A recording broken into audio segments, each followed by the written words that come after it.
नमस्कार। चलिए बात करते हैं यूनियन बजट 2026 की और उन टैक्स से जुड़े बदलावों की जो हम सभी के लिए जानना बहुत ज़रूरी है। ये पूरा विश्लेषण तैयार किया है सीए मीत पटेल ने। तो देखिए, जैसे ही बजट आता है, हम सबके दिमाग में जो सबसे पहला और सबसे बड़ा सवाल घूमता है, वो यही है कि क्या मेरे इनकम टैक्स में कोई बदलाव हुआ? तो चलिए, बिना देर किए सीधे इसी का जवाब जानते हैं। तो सीधा जवाब है नहीं, इनकम टैक्स की दरों में कोई भी बदलाव नहीं किया गया है। लेकिन ठहरिए, इसका ये मतलब बिल्कुल नहीं है कि कुछ बदला ही नहीं है। कुछ बहुत ही ज़रूरी अपडेट्स हैं, खास तौर पर रिटर्न फाइल करने की तारीखों को लेकर और विदेश यात्रा पर लगने वाले टैक्स को लेकर, जिन्हें जानना हम सबके लिए बेहद ज़रूरी है। तो आज हम क्या क्या समझने वाले हैं? सबसे पहले बजट की बड़ी पिक्चर को देखेंगे, फिर आईटीआर फाइलिंग की जो नई तारीखें हैं उन्हें समझेंगे, टीडीएस और टीसीएस में क्या बदलाव हुए हैं ये जानेंगे, इनकम टैक्स स्लैब की क्या स्थिति है इस पर बात करेंगे, और आखिर में इन सबसे हमारे लिए क्या जरूरी बातें निकल कर आती हैं उन्हें देखेंगे। चलिए शुरू करते हैं।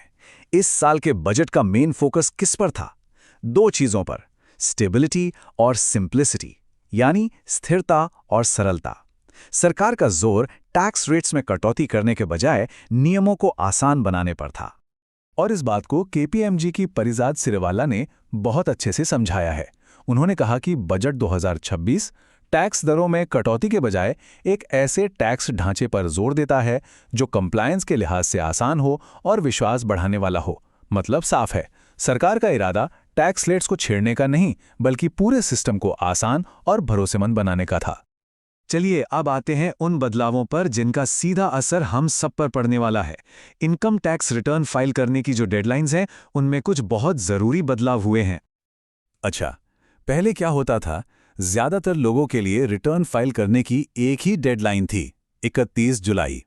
अब होता यह था कि आखिरी दिनों में इनकम टैक्स पोर्टल पर जबरदस्त लोड पड़ता था, कभी कभी तो क्रैश होने की नौबत आ जाती थी। तो इसी प्रॉब्लम को सॉल्व करने के लिए अब डेडलाइंस को थोड़ा बांट दिया गया है। तो सबसे ज़रूरी बात जो नोट करनी है, अगर कोई सैलरीड व्यक्ति है और आईटीआर 1 या आईटीआर 2 फाइल करता है तो उनके लिए डेडलाइन वही है, 31 जुलाई। लेकिन अगर किसी का बिजनेस या प्रोफेशन है जिनके अकाउंट्स का ऑडिट नहीं होता और वो आईटीआर 3 या आईटीआर 4 फाइल करते हैं, या फिर कोई ट्रस्ट है, तो उन्हें 1 महीने की राहत दी गई है। उनके लिए नई डेडलाइन अब 31 अगस्त होगी। और एक और अच्छी खबर है, अगर रिटर्न भरने में कोई गलती हो गई और इसे ठीक करना है, मतलब रिवाइज रिटर्न फाइल करना है, तो अब उसके लिए भी ज़्यादा टाइम मिलेगा। पहले ये डेडलाइन 31 दिसंबर होती थी, जिसे अब बढ़ाकर असेसमेंट ईयर के 31 मार्च तक कर दिया गया है। ये टैक्स पेयर्स के लिए एक बहुत बड़ी राहत की बात है। आगे बढ़ते हैं टीडीएस और टीसीएस की ओर, यानी टैक्स डिडक्टेड एट सोर्स और टैक्स कलेक्टेड एट सोर्स। इनमें कुछ बहुत अहम बदलाव हुए हैं जिनका सीधा असर लोगों के कैश फ्लो पर और खासकर विदेश से जुड़े लेन देन पर पड़ेगा। अब एक ऐसी खबर जो कई लोगों के चेहरे पर मुस्कान लाएगी, खासकर वो लोग जो विदेश घूमने या वहां पढ़ाई की प्लानिंग कर रहे हैं। टैक्स कलेक्टेड एट सोर्स यानी टीसीएस की दरों में एक बड़ी कटौती की गई है। विदेश यात्रा के टूर पैकेज पर जहां पहले 5% या 20% तक टीसीएस लगता था, अब वो फ्लैट सिर्फ 2% लगेगा। इसी तरह लिबरलाइज्ड रेमिटेंस स्कीम यानी एलआरएस के तहत बच्चों की पढ़ाई या इलाज के लिए विदेश पैसा भेजने पर भी टीसीएस 5% से घटकर 2% हो गया है।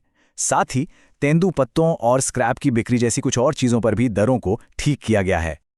अच्छा, कंप्लायंस का बोझ कम करने के लिए भी कुछ अच्छे स्टेप्स लिए गए हैं। जैसे अगर कोई भारतीय नागरिक किसी एनआरआई से प्रॉपर्टी खरीद रहा है, तो अब टीडीएस के लिए उसे अलग से टैन नंबर लेने का झंझट नहीं रहेगा। ये काम अब सीधे पैन से हो जाएगा। इसके अलावा छोटे टैक्स पेयर्स के लिए 0 या कम टीडीएस का सर्टिफिकेट पाना भी अब एक ऑटोमेटेड प्रोसेस से आसान हो जाएगा। अब आते हैं उस सबसे बड़े सवाल पर जिसका जिक्र हमने शुरू में किया था, इनकम टैक्स स्लैब। तो जैसा कि हमने पहले ही बताया, इस साल टैक्स की दरों में कोई छेड़छाड़ नहीं की गई है, स्थिरता बनाए रखी गई है। ये जो नई टैक्स रिजीम के स्लैब्स हैं, ये ठीक वैसे ही हैं जैसे पिछले साल थे। 4 लाख रुपए तक की आय पर कोई टैक्स नहीं है, और उसके बाद जैसे जैसे आय बढ़ती है, दरें भी बढ़ती जाती हैं। तो इस मोर्चे पर कोई बदलाव नहीं। हाँ, और ये भी याद रखना ज़रूरी है कि पुरानी टैक्स रिजीम, जिसमें कई तरह की डिडक्शंस और छूट मिलती हैं, वो भी पहले की तरह ही मौजूद है। उसकी दरों में भी कोई बदलाव नहीं है। तो टैक्स पेयर्स के पास अभी भी ये चॉइस है कि वो अपने हिसाब से दोनों में से कोई भी रेजीम चुन सकते हैं। तो इन सब बदलावों को समेटते हैं। आखिर में एक टैक्स पेयर को किन मुख्य बातों का ध्यान रखना है, चलिए फटाफट देख लेते हैं। तो ये है बजट 2026 की एक छोटी सी चेकलिस्ट। पहला, इनकम टैक्स रेट्स नहीं बदले हैं। दूसरा, अपनी ITR फाइलिंग की सही तारीख जरूर पता कर लें, 31 जुलाई या 31 अगस्त। तीसरा, विदेश यात्रा और पढ़ाई पर अब TCS कम लगेगा। चौथा, रिटर्न में गलती सुधारने के लिए अब 31 मार्च तक का समय मिलेगा। और पांचवां, टैक्स नियमों को आसान बनाने के लिए कई कदम उठाए गए हैं। और आखिर में एक सवाल, इस बजट का पूरा जोर नियमों को आसान बनाने पर रहा है, तो क्या हम ये मान सकते हैं कि भारत धीरे धीरे एक ऐसे टैक्स सिस्टम की तरफ बढ़ रहा है जो ज्यादा पारदर्शी हो, सरल हो और जिसे समझना और जिसका पालन करना हम सभी के लिए आसान हो? इस पर सोचेगा जरूर।